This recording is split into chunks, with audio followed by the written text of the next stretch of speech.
When discussing the most beautiful destinations in Africa, names like Zanzibar, the Seychelles, or Mauritius often come up. Yet, off the coast of West Africa, lost in the vastness of the Atlantic Ocean, lies an African archipelago that remains largely unknown, Cape Verde. A country composed of 10 volcanic islands, battered by the winds, surrounded by turquoise waters, shaped by the fire of the earth and the power of the ocean. A land where nature seems to have sculpted every mountain, every valley, and every beach with almost unreal precision. But Cape Verde is more than just a postcard.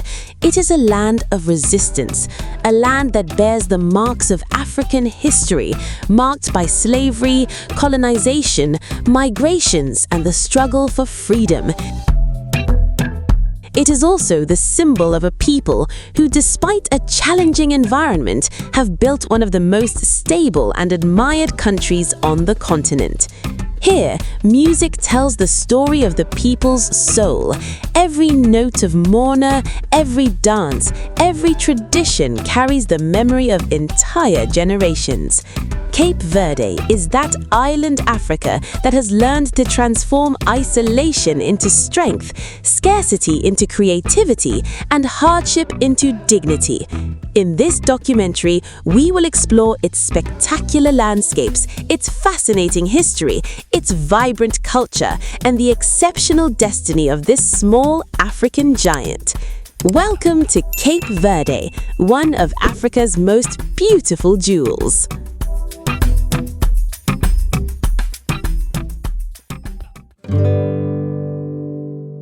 To understand Cape Verde today, one must delve into the roots of its history, where it all began. Before the 15th century, these 10 volcanic islands in the middle of the Atlantic Ocean were completely uninhabited. Not a soul lived there. It was the painful winds of colonial history that transformed this archipelago into an essential crossroads. The Portuguese colonists made it the first hub of the transatlantic slave trade. It was here, on this isolated land, that thousands of Africans, taken from different regions of the West African coast, from Guinea to Senegal, met for the first time. The oppressor's objective was clear: divide and rule, erase identities, destroy ancestral cultures to better enslave. But this was without reckoning on the spiritual strength and creative power of the African people. Cut off from their homeland, these men and women refused to disappear. Instead of being broken, they forged a bond of strength, beliefs, rhythms, and memories. From this painful deportation emerged an entirely new culture, Creoleness. This is not an imposed European identity, but a reinvented African identity. Cape Verde thus became the very first laboratory of cultural resilience on our continent. Faced with the attempt at assimilation, our ancestors offered an invisible but indestructible resistance. They planted the seeds of a unique civilization that centuries later is the pride of all Africa. Looking at Cape Verde today is to witness the miracle of a people who transformed the chains of slavery into a masterpiece of diversity and regained dignity.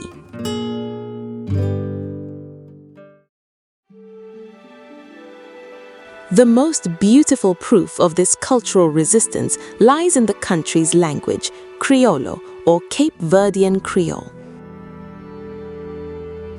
Imagine for a moment the situation of our ancestors, arriving from different lands, speaking Wolof, Mandinka, or Balante.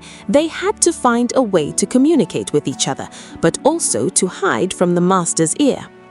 The colonizer wanted to impose Portuguese on them as the sole means of expression, as a tool of psychological subjugation.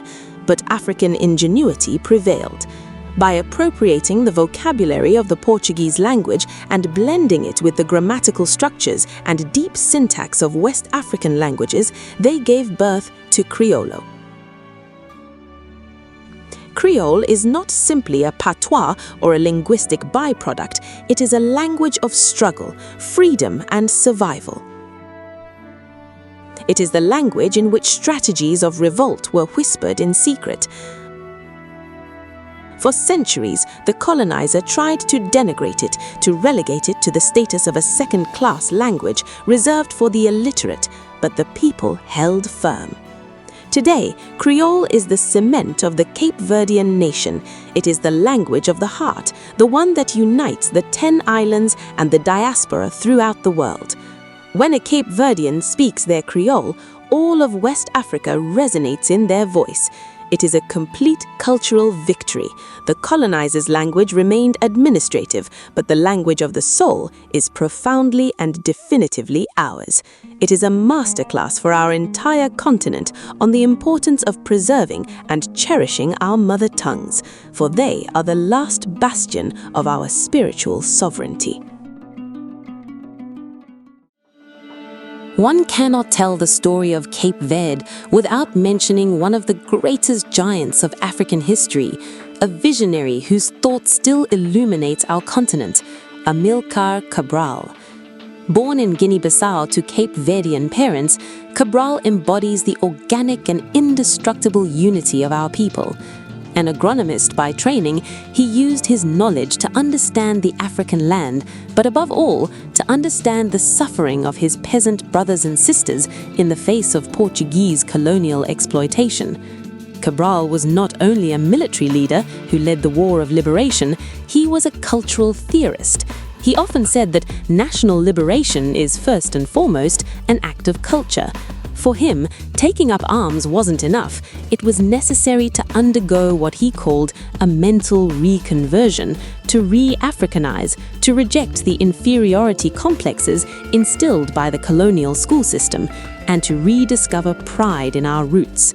He founded the PIGAC and achieved the remarkable feat of uniting the peoples of Cape Verde and Guinea-Bissau in a single revolutionary movement. Cowardly assassinated in 1973, just months before the proclamation of independence, Cabral did not live to see the land of his ancestors definitively break its chains, but his sacrifice was not in vain. He left an eternal legacy. For us Africans of the 21st century, Amílcar Cabral is a constant reminder that our freedom is not negotiated, it is seized. His face and his writings continue to inspire Cape Verdean and Pan-African youth who refuse to bow down. It is proof that from these small islands was born a universal spirit that changed the course of history.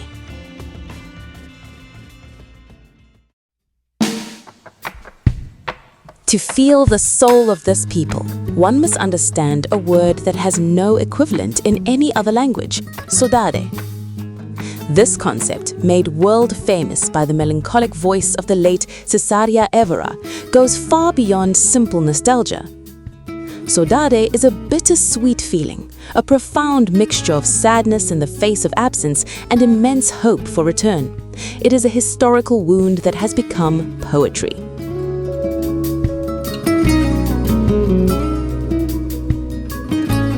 Why is this feeling so central to Cape Verde? Because the history of this archipelago is marked by terrible cycles of droughts and famines, often exacerbated by the criminal indifference of the colonizer. To survive, the children of Cape Verde have been forced, generation after generation, to board boats and seek exile in the four corners of the globe. Sodade is the heartbreak of the African who watches his coastline recede in the horizon, unsure if he will ever see his mother, his friends, his son again. But what outsiders don't understand is that Sodade is not a weakness or a sterile lament. It is an invisible force of attraction. It is the spiritual umbilical cord that keeps every immigrant connected to their homeland. Even thousands of kilometers away, in the cold of Europe or the United States, the Cape Verdean heart beats to the rhythm of the islands. This nostalgia is the driving force of national solidarity, compelling the diaspora to support the country wholeheartedly. It is the ultimate expression of love for one's homeland, a melancholic melody that transforms the pain of separation into an eternal hymn of loyalty to Africa.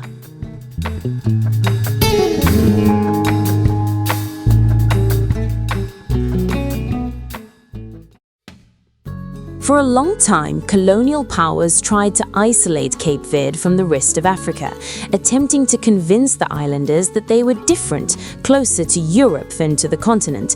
This was a classic strategy of division, but today the curtain has fallen and historical truth is emerging. Cape Verde is embracing and forcefully asserting its African identity, undertaking a spectacular and fraternal return to its continental roots. As a proud member of ECOWAS, the archipelago is actively participating in building our shared destiny. Geographical barriers are fading in the face of cultural and economic realities. In Praia, the capital, connections with Dakar, Conakry, and Abidjan are multiplying. Traders, students, and artists from the mainland are settling on the islands, while Cape Verdeans are rediscovering the cultural richness of the mainland. This unity isn't limited to politics, it also resonates on the pitch. The most striking example of this fraternal bond is the memorable achievement of the Blue Sharks, the national team, which qualified for the 2026 World Cup. By becoming one of the top 10 representatives of the African continent in this global competition, Cape Verde has thrilled Africans around the world. On the field, this small archipelago has demonstrated that it possesses the heart and fighting spirit of a giant. We are one people, bound by blood, sport, history, and the future. Cape Verde is leading the way for a modern Africa, open to the world, but deeply rooted in its traditional values. The island's Creole identity is a magnificent branch of the immense tree of Africanness. In discovering Cape Verde, we are not discovering a distant world, we are simply coming home. Leave behind the preconceived images of Western postcards and prepare for a visual shock. We begin our journey with Santo Antão, the island of immensity. Here, African nature expresses itself with Herculean force. Imagine gigantic mountains that seem to pierce the sky, deep canyons and vertiginous cliffs sculpted by erosion and time. Santo Antão is a verdant fortress perched on the ocean. As you enter the Pole Valley, you are instantly enveloped by lush vegetation where sugarcane, banana trees, mango trees, and coffee plants thrive. This landscape is a living testament to the ingenuity and perseverance of our people. To tame these steep slopes, Cape Verdean farmers have painstakingly built spectacular terraced fields that cling to the mountainsides. It is a work of art, a traditional engineering feat that commands respect. Walking the trails of Santo Antão is to experience the majesty of an unexpected alpine Africa. The air is pure, filled with the sense of damp earth and fruit trees. Too often, our continent is portrayed as a land of aragonite or arid savanna, but Santo Antão serves as a reminder to the world of the incredible ecological diversity of our Africa. It's a sanctuary of life, a paradise for hiking enthusiasts, where every summit offers a breathtaking panorama of the vast Atlantic. It's absolute proof that our continent boasts unique landscapes that rival anything else on the planet. It's the first jewel of our journey, a symphony of green and rock. From vibrant greenery, we now move to black rock and the fiery earth. Welcome to the island of Fogo, dominated by its majestic volcano, Pico de Fogo, which rises to nearly 3,000 meters. It is the highest point in Cape Verde, a still active natural wonder that evokes the youth and raw power of the African continent. Arriving in Fogo is like entering another world, a lunar and captivating landscape where solidified lava has sculpted scenery of dramatic beauty. But the true miracle of Fogo lies not only in its geology, it lies in the courage of its people.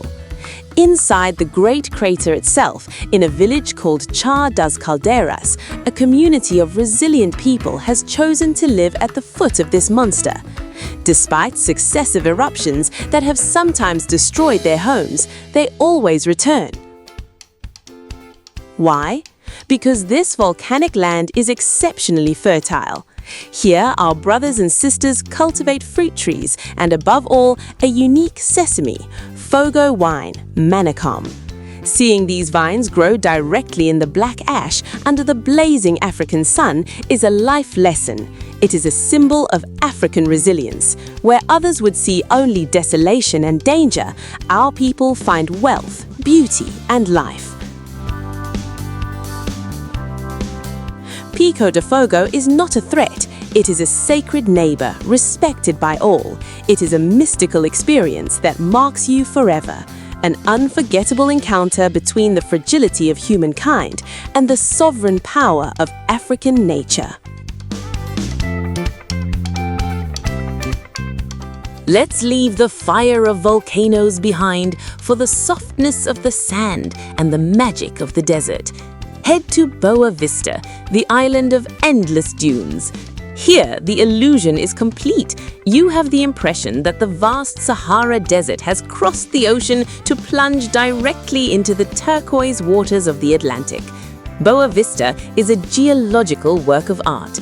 The Viana Desert, with its white and golden sand dunes rippling in the caress of the trade winds, offers a spectacle of absolute purity.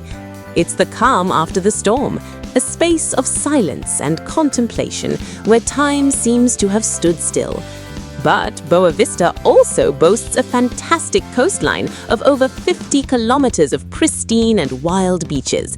On Atalanta Beach lies the wreck of the Spanish ship Cabo Santa Maria, which ran aground in 1968.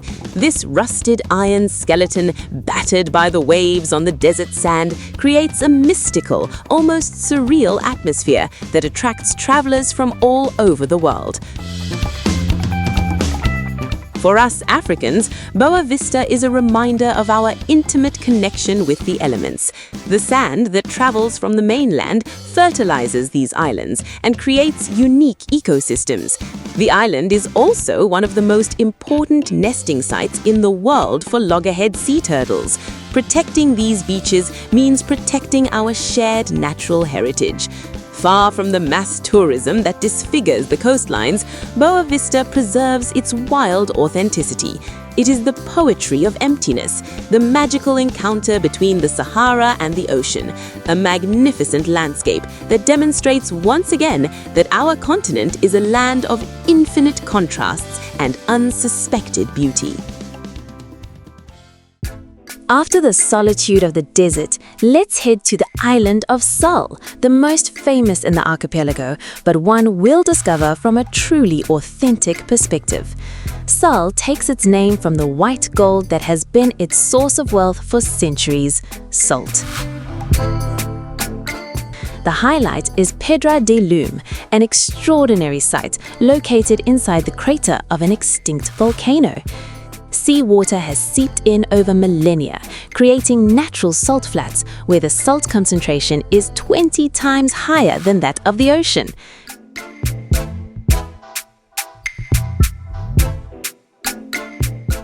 Bathing there is a unique experience. You float effortlessly, suspended on the water, as if gravity no longer exists. It's a natural spa offered by the African earth, whose therapeutic virtues have been known for generations.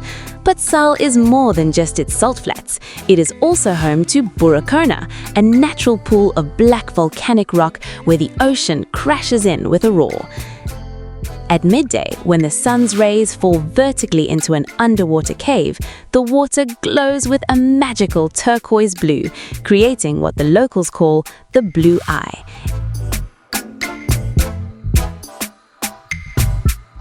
It is a spectacle of pure light, a miracle of nature that captivates the eye and soothes the soul.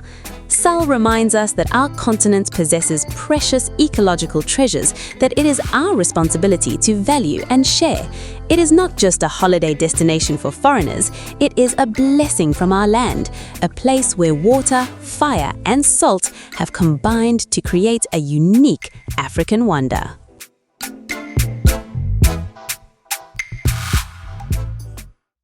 To conclude this chapter on landscapes, we're heading to Santiago Island, the most African island in the archipelago in terms of both culture and geography. While Santiago is known for its fertile valleys and vibrant markets, its coastline holds hidden treasures of wild beauty, its natural pools. Far from the developed beaches, the island's north coast, particularly around Tarrafal, is a succession of black basalt cliffs sculpted by the force and persistence of the Atlantic waves. Over the centuries, the sea has carved deep basins into the rock where the water rushes in and calms, forming pools of clear, safe seawater. Swimming in these black stone pools is to become one with African nature. You are sheltered from the ocean currents by lava walls while enjoying the refreshing coolness of the pure water. In Tarrafal, the main white sand beach, lined with coconut palms and colorful fishing boats, offers a striking contrast to these rock formations. These seascapes reflect the character of our people, strong like the volcanic rock, yet welcoming and gentle like the waters of these lagoons. It is here that families gather on weekends, where children learn to swim, and where fishermen mend their nets while singing. Admiring these shores of Santiago, one understands that Cape Verde has been blessed by nature with an absolutely unique diversity of landscapes. Each island has its own signature, its own character, but all share the same strength and splendor that define the grandeur of our African continent.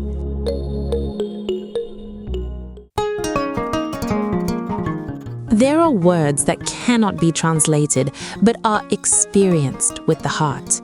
In Cape Verde, this magical word is Morabeza. If you open a foreign dictionary, you will be told, somewhat clumsily, that it means hospitality. But for us, children of the African continent, we know it is so much more. Morabeza is the soulmate of Senegalese Teranga, South African Ubuntu, or the Ananuri of our brothers and sisters in Central Africa. It is this profoundly African philosophy that places the human being at the center of everything. Morabeza is natural kindness, open-mindedness, and that sincere smile that welcomes you even before you've said a word. It's a light in the eyes of the person who welcomes you, a way of saying, you are my brother, you are my sister, my home is yours. In an increasingly individualistic and cold modern world, Cape Verde has managed to preserve this intangible treasure. Morabeza isn't a marketing ploy for tourists seeking exoticism, it's a code of honor inherited from our ancestors. It's the refusal to see the stranger as a threat, but rather as a blessing sent by life. It's expressed in the little things, a warm greeting in the street, an outstretched arm to guide you, or a coffee shared on the doorstep. It's this gentle way of life that envelops the islands and makes anyone who sets foot there feel instantly safe and loved. Morabeza is our African diploma of humanity, proof that a people's greatest wealth is not measured in currency, but in shared love.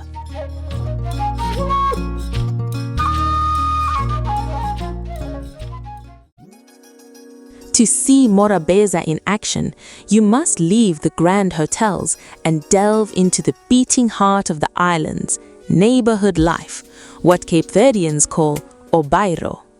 Whether you're in the cobbled streets of Mindelo or the working-class neighborhoods of Praia, the magic is the same. Here, public space belongs to everyone, and solitude has no place. Doors remain wide open, letting in the sea breeze and bursts of laughter. Children run freely from one courtyard to another, raised not by a single family, but the entire neighborhood in the purest tradition of our Africa. In the squares, men sit around wooden tables for long games of oreel, a traditional African board game found throughout the continent under the name awale. They discuss politics, football, and life with contagious passion.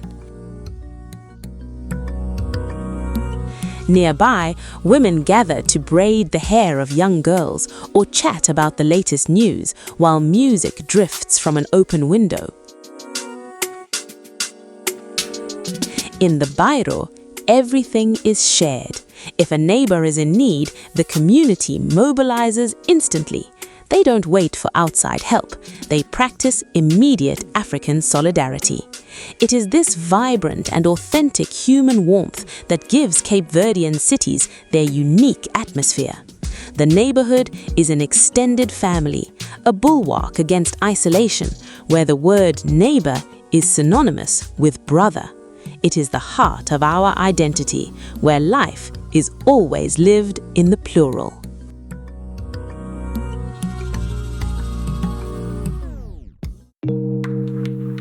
In Africa, food is sacred, not only because it nourishes the body, but because it brings people together.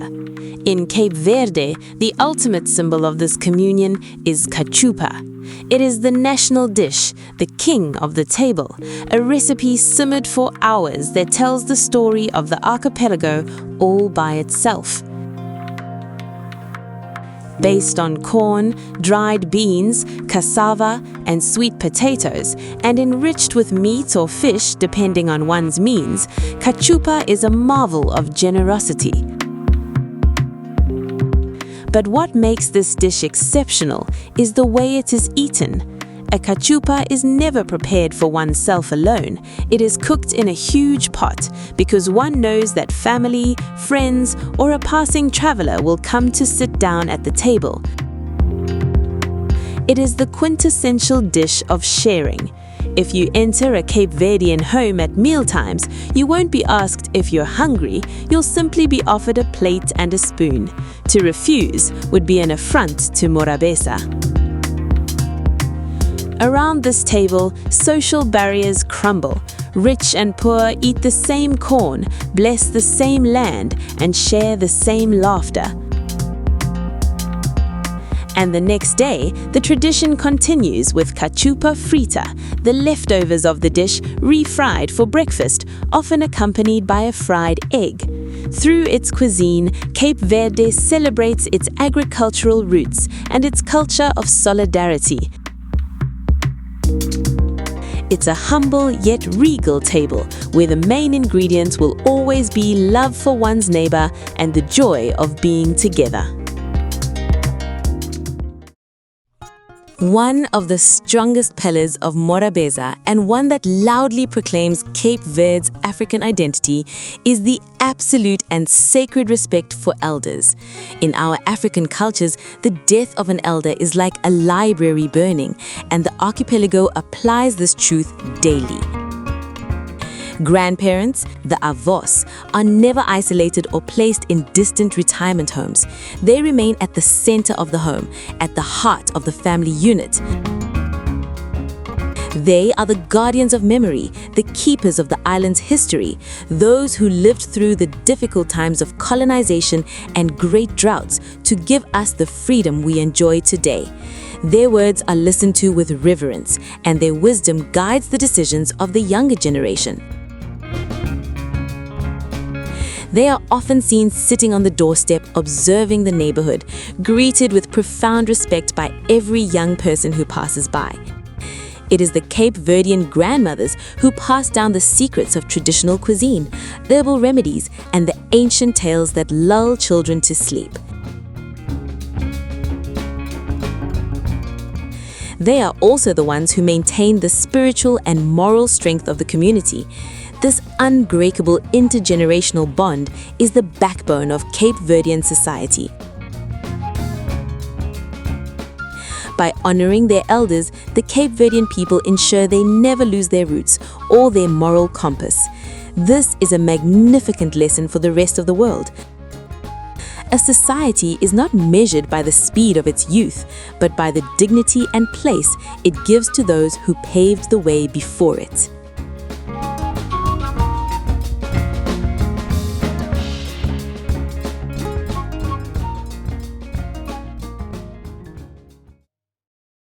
To conclude this chapter, it is essential to listen to the testimonies of those who come from the mainland.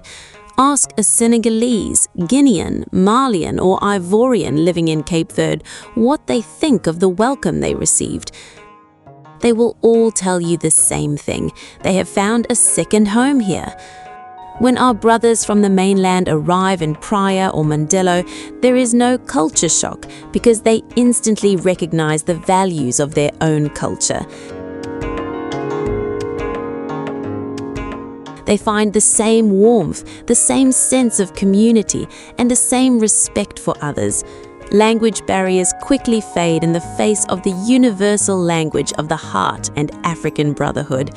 Guinean and Senegalese traders integrated into large markets like Sukupira are now an integral part of the national landscape.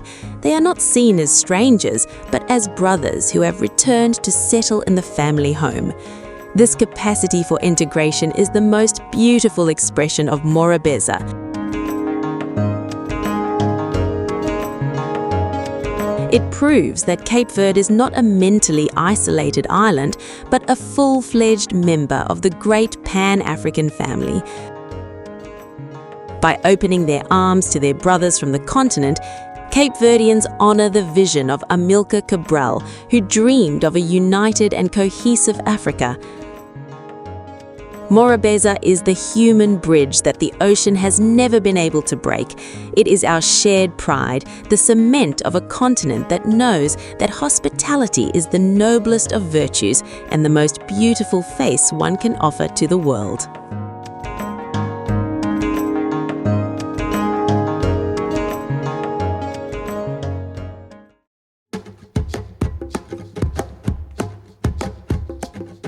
If there is one face and one voice that have etched Cape Verde into the hearts of humanity, it is undoubtedly those of Cesária Évora. Affectionately known worldwide as the Barefoot Diva, she is much more than a musical icon. She is the ultimate symbol of African dignity and authenticity. Born in Mindelo, Cesária sang for decades in the dimly lit bars of her native island, experiencing poverty, hardship, and indifference before the world belatedly discovered her genius. But when she graced the biggest international stages, from Paris to New York, she remained true to herself. She sang barefoot on stage. It wasn't an aesthetic choice or a marketing strategy. It was her way of staying connected to her motherland, a silent and powerful tribute to the poor women of her people who walked without shoes. Cesária rejected glitter, excessive makeup, and the codes of the Western music industry. She took to the stage as she walked in her kitchen, a cigarette in hand, her velvety voice and melancholy slung over her shoulder. By singing in Creole, she imposed our language and our sensibility on the world. She showed that an older, full-figured African woman, far removed from Hollywood beauty standards, could move the entire planet with the sheer force of her authenticity. Her death in 2011 left a huge void, but her legacy is eternal. Cesária proved to the youth of our continent that to shine internationally, you don't need to imitate the West. You simply need to draw from the truth of your own roots. To understand what Cesária offered to the world, one must decipher the two dominant rhythms of the archipelago, Morna and Coladiera. Morna is considered the national poetry of Cape Verde. It is a slow, melancholic musical genre, often played on the guitar, violin, and cavaquinho. Morna is the vessel of Sodade, the mirror of the people's suffering, lost loves, and the pain of exile. It is a magnificent lament, a collective prayer that uplifts the soul.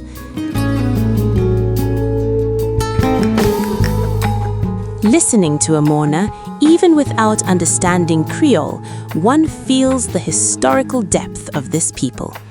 It has been inscribed on UNESCO's Intangible Cultural Heritage List, an international recognition of the richness of our African heritage. But Cape Verde also knows how to dry its tears, and that's where the coladeira was born. Faster, more joyful, the coladeira is an invitation to dance. It's a syncopated rhythm that often uses irony and satire to recount the chronicles of daily life, mock the powerful, or celebrate the beauty of women.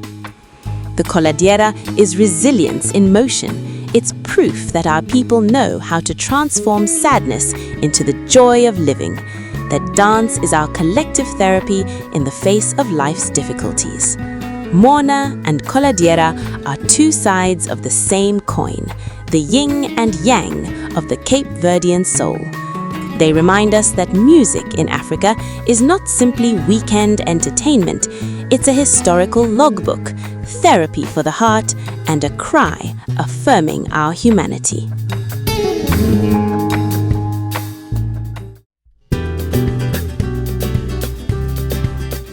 If Morna soothes the mind, Funaná awakens the body's energy. Born in the countryside of Santiago Island, Funaná is a rhythm of boundless vitality and unique cultural power. Historically, it is played with two modest but formidable instruments, the accordion, introduced by the tides of history, and the ferrinho, a simple metal bar scraped with a knife to create a fast and catchy cadence. Funaná is the rhythm of the land's workers, the peasants, those who used music to transcend fatigue and celebrate life despite the harsh realities of colonial life. It is a raw, authentic music whose dynamic tempo unites communities in a collective dance of incredible fervor. The Portuguese colonizers feared Funaná. He understood that this rhythm strengthened social cohesion, solidarity, and cultural identity of our people. That is why, during the colonial period, Funaná was officially banned in urban centers. The authorities tried to stifle it because it represented the purest expression of the African soul of the islands. But our brothers and sisters refused to let their heritage die. Funaná took refuge in the mountains, jealously protected by rural communities, becoming a symbol of the preservation of our values. After independence in 1975, Funaná emerged triumphantly from obscurity thanks to visionary artists. Today, it is the pride of the entire country and is featured in the world's biggest festivals. Funaná is our victory over cultural oppression, the perfect example of an African rhythm that has transcended time to become a national anthem of joy and freedom.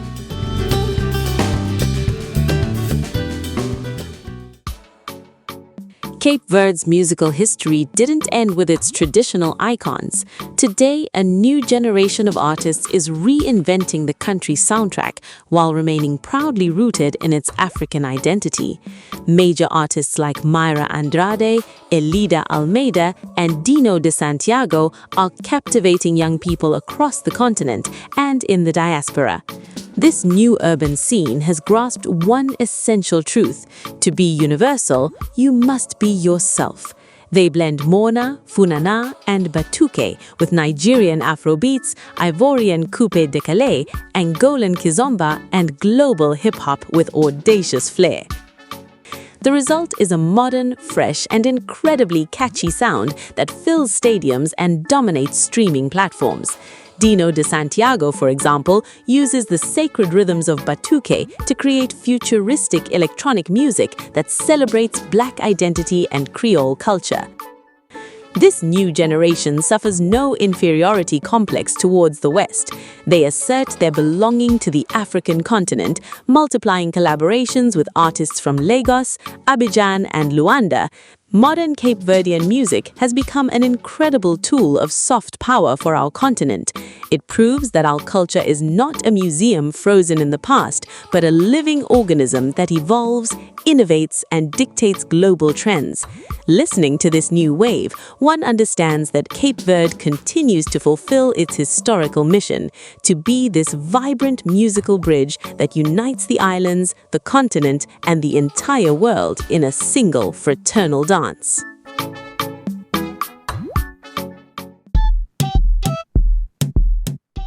To get a feel for modern Cape Verde, you have to go to the island of Santiago and immerse yourself in its capital, Praia. Far from the nostalgic calm of the smaller islands, Praia is a furnace of energy, a booming city that proclaims its African identity on every street corner. The beating heart of this effervescence is the Sucupira market. As soon as you set foot there, your senses are assaulted by an explosion of colors, smells, and sounds that instantly remind you of the great markets of Dakar, Bamako, or Lagos. It is a living labyrinth where thousands of destinies intersect. Here, Cape Verdean women, proud and resilient, run the informal economy with an iron fist and radiant smiles. They sell colorful fabrics, local spices, hot food, and goods from all over West Africa. The buzz of bargaining in Creole mingles with the latest Afrobeats rhythms blasting from speakers.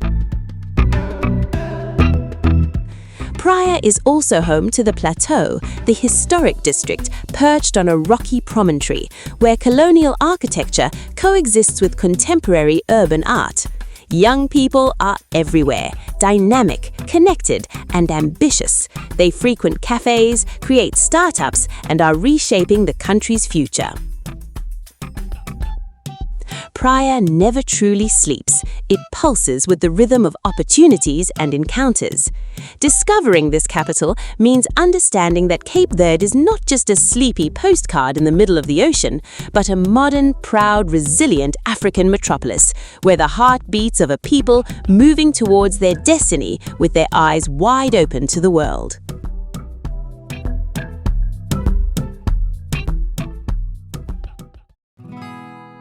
Just a few kilometers from the modern frenzy of Praia lies a place of absolute solemnity, a sanctuary of our collective memory, Cidade, Velha. Founded in the 15th century as Ribeira Grande, it is the very first colonial city built by Europeans in sub-Saharan Africa. It is here, within these walls of volcanic stone, that one of the darkest and most foundational chapters of our history was written, the slave trade. Walking along the famous Rua de Banana, the oldest paved street in the archipelago, one feels the weight of centuries. The city's most poignant monument remains the Pilarinho, the marble pillory erected in the central square. It was at this post that our ancestors, fresh off the slave ships, were chained, beaten, and sold like cattle before being deported to the Americas. To look at this pillory is to confront the immense suffering of our people, but it is also to celebrate their survival. For Cidade Velha is not just a place of mourning, it is the cradle of Creole culture. It is here that African traditions resisted and united to give birth to a new nation. Now a UNESCO World Heritage Site, the city is being restored and protected by its inhabitants. For us Africans, visiting Cidade Velha is a necessary pilgrimage. It is a duty to remember those who suffered, but above all, a hymn to their resilience. They wanted to erase our humanity in this colonial outpost, but it is our culture that ultimately triumphed and colonized the spirit of these timeless islands.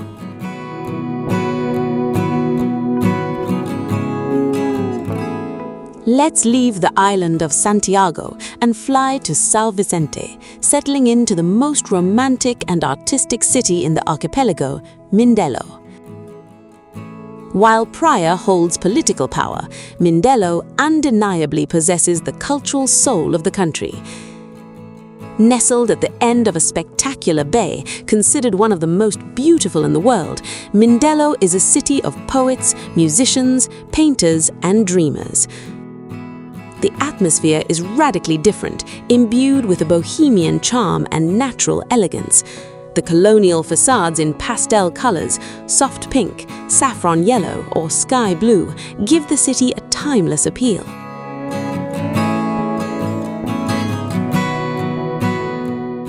But what truly makes Mindelo magical is its vibrant nightlife and artistic scene. As late afternoon begins, with the sun setting over Mount Kera, music spills out of every bar, restaurant and alleyway. People settle onto terraces to listen to an impromptu Morna while gazing at the ocean.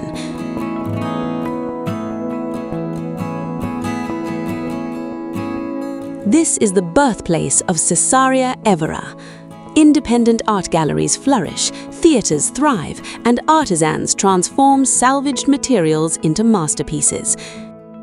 Mindelo proves to the world that culture is a noble and powerful industry in Africa. It's not a luxury, it's our daily life, our way of breathing and existing. In Mindelo, creativity is everywhere, carried by a people of aesthetes who know that beauty and art are the shortest paths to touching the hearts of the world.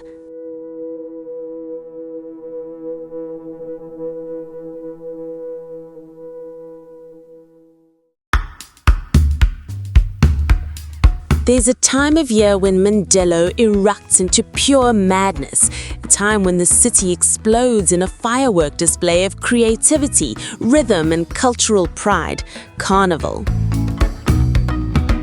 Often compared by foreign observers to the Rio de Janeiro Carnival, the Mindelo Carnival needs no comparison, for it possesses a profoundly and viscerally African soul.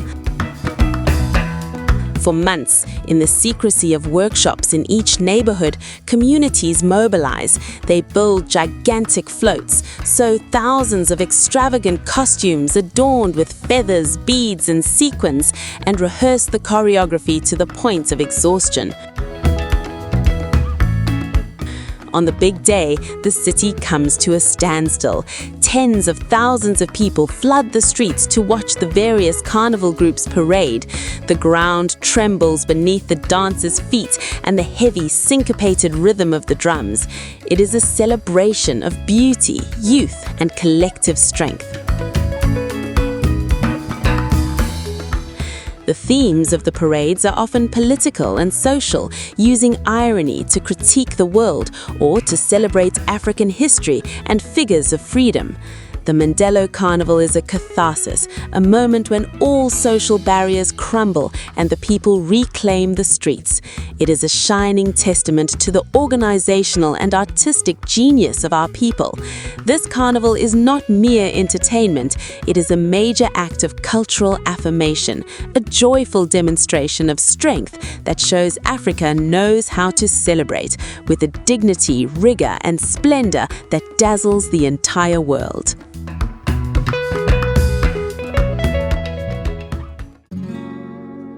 To conclude our cultural exploration of Santiago and São Vicente, we must turn our attention to the golden hands of Cape Verdean artisans, those who transform raw materials to perpetuate our traditions. The most refined expression of this craftsmanship is undoubtedly the weaving of pano de terra, the earth loincloth. Made on traditional wooden looms reminiscent of those found in Guinea or Mali, this cotton fabric with its black and white geometric patterns is much more than just clothing. Historically, it served as currency during the slave trade and was a symbol of social status and resistance. Today, young Cape Verdean designers are reinterpreting pano de terra to create modern haute couture garments, demonstrating that our tradition can engage with the future. While strolling through the craft markets, you will also discover remarkable pottery, particularly on the island of Boavista, and wood carvings that capture the grace of African faces. There are also the famous miniature replicas of colorful fishing boats, symbols of the people's unbreakable bond with the sea. Buying these handicrafts from local cooperatives isn't just bringing back a plastic souvenir made on the other side of the world, it's directly supporting the circular economy of our brothers and sisters and valuing ancestral know-how, lovingly passed down from generation to generation. This craftsmanship is the silent writing of our history, proof that every object made in Cape Verde carries within it a piece of the soul and dignity of our great continent.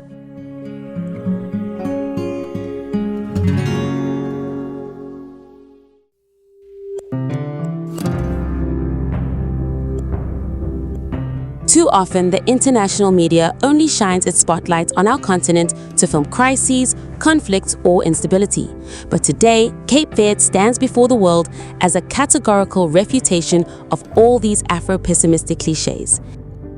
Since gaining independence in 1975, and especially since its transition to a multi-party system in the early 1990s, this archipelago has become a model of political stability and exemplary democratic governance, praised internationally. Here, transitions of power take place calmly, with respect for institutions and civil peace. The elections are transparent, and the political debate, though passionate, is always resolved through the ballot box and never through violence. This political maturity is not the result of chance or any external influence. It is the outcome of a conscious choice by the Cape Verdean people, deeply rooted in their culture of dialogue, negotiation, and mutual respect, values inherited directly from our African traditions of palaver. The country boasts some of the lowest corruption rates in Africa and even surpasses several European nations in terms of press freedom.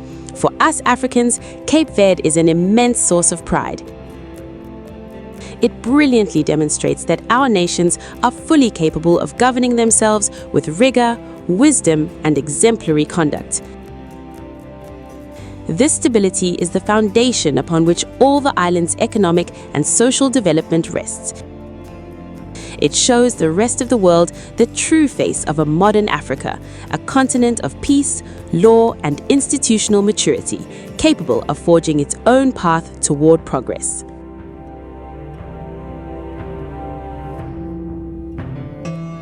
Faced with the global challenge of climate change, Cape Verde is not positioning itself as a passive victim, but as a pioneer of environmental innovation on our continent. Lacking fossil fuel resources such as oil or gas and confronted with massive import costs, the country has made a bold bet: energy independence through the pure forces of African nature.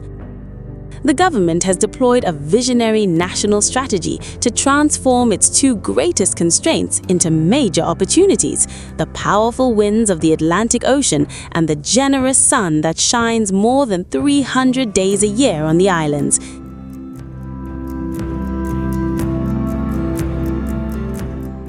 Visiting the island of Sal or Santo Antão, one is struck by the sight of these immense wind farms and fields of solar panels that blend harmoniously into the landscape. The country has set itself the goal of achieving more than 50% clean energy in its electricity mix in the short term, an ambition that surpasses that of many industrialized nations. Even better, Cape Verde is combining this energy transition with water management, using solar energy to power seawater desalination plants that supply water to communities and agriculture.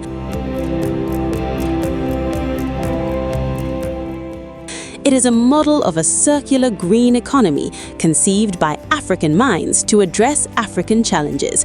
The archipelago brilliantly demonstrates that the economic development of our continent does not necessarily have to rely on pollution, but that it can be based on ecological innovation to build a sustainable future that respects our planet.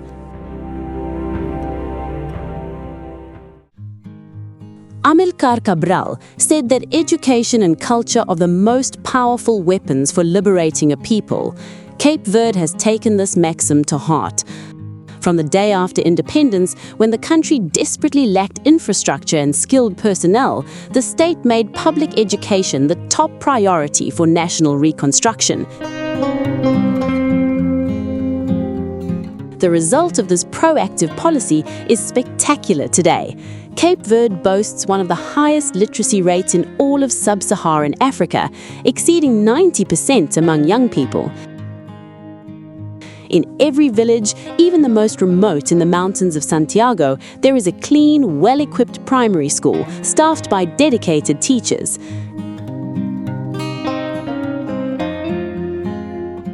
Access to education is guaranteed for all, boys and girls alike, thus breaking the cycles of intergenerational poverty. The country has also developed its own university network with the University of Cape Verde, which is training a new high-level intellectual, scientific and technical elite.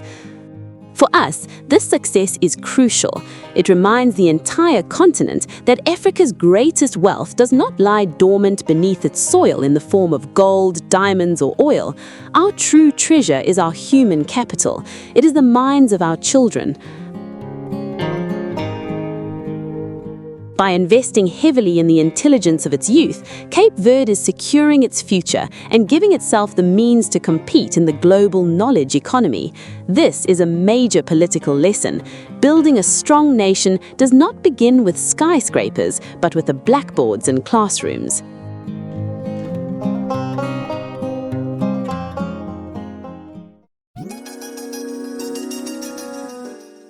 One of Cape Verde's most distinctive features lies in its human geography.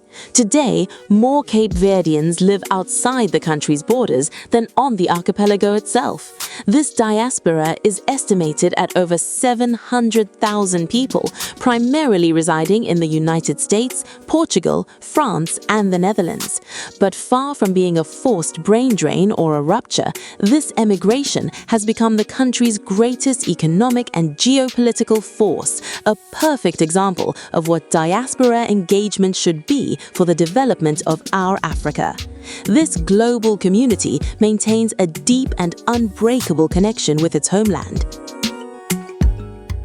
Each year, remittances from the diaspora represent a colossal share of the national gross domestic product, directly supporting families and financing the construction of housing, schools, and clinics. But the impact goes far beyond money.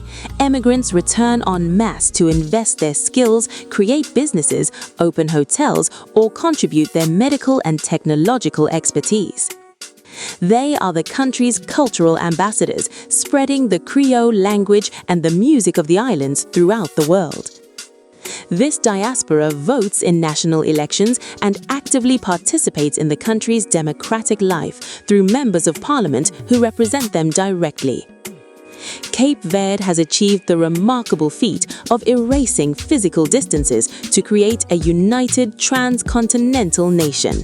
It is an inspiring model for all of Africa, demonstrating how to transform historical exile into a global network of solidarity, strength, and shared prosperity for the homeland. To conclude this chapter, let's turn our attention to the promising future of Cape Verde. Lacking large, heavy industries, the country has chosen to anticipate the changes of the 21st century by investing heavily in two sectors of the future, the blue economy and the digital transition. As an archipelagic state, Cape Verde understands that its territory is not limited to its small islands, but extends over a vast, exclusive economic zone. The country is developing sustainable management of its ocean resources, modernizing its fishing industry, strengthening its port infrastructure to become a key logistics hub in the middle of the Atlantic, and investing in marine biotechnology research. At the same time, the archipelago is on its way to becoming the cyber hub of West Africa, thanks to the construction of state-of-the-art technology parks in Praia and Mindelo. Connected to the latest generation of submarine fiber optic cables, the country is attracting talent from across the continent, from startups to digital giants. The objective is clear: to offer young Africans an ecosystem of excellence to code, innovate, and create the technological solutions of tomorrow without having to leave the continent. The Cape Verde of tomorrow rejects the status of a developing country. It's asserting itself as an agile, modern, and competitive player in globalization. Looking to the future, this archipelago proves that geographical size does not determine a nation's greatness. Through its intelligence, vision, and loyalty to its roots, Cape Verde is forging a bright path, showing the world the trajectory of an Africa that is winning, innovating, and inspiring. Cape Verde, my brothers and sisters, is not just a vacation destination for others. It is a vibrant part of ourselves. It is Africa dancing on the ocean. It is Africa resisting. It is Africa succeeding and showing the path to excellence.